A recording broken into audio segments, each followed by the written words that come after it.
Kuza kuri gereveriya kikagera hariya ku ndongo, kigatambika kikamanuka kikagera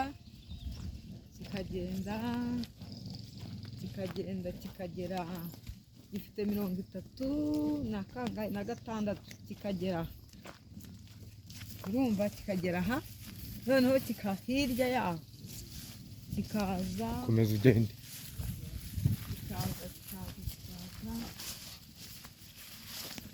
kigakomeza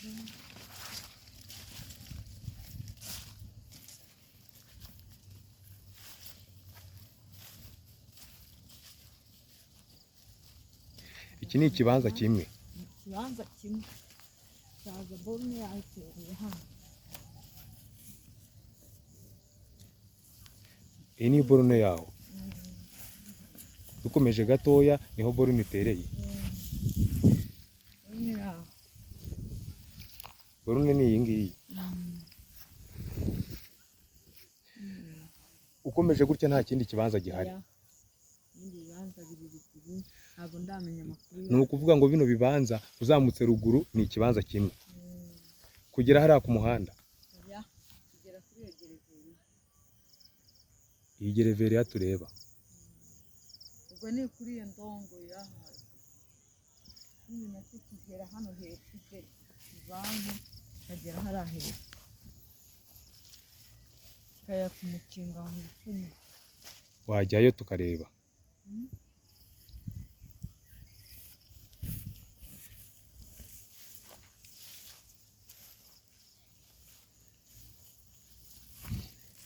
Ibi bibanza byose ni byiza kubera ko ahantu biri bifite abaturanyi beza kandi biri ahantu heza. Abaturanyi abantu bagiye bahagura n'abaturanyi bafite gahunda rwose.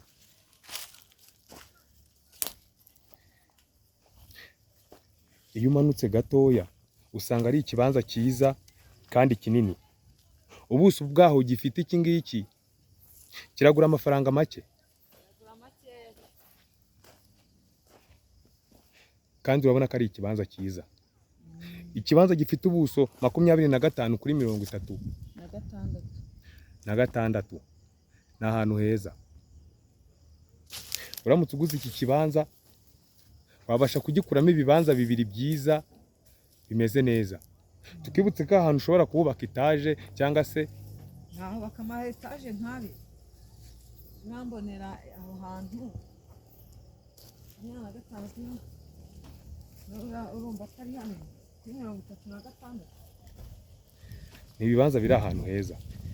Iki kibanza mbanje kukwereka amakeya ni miliyoni 35, ariko dushobora no kunegosiya.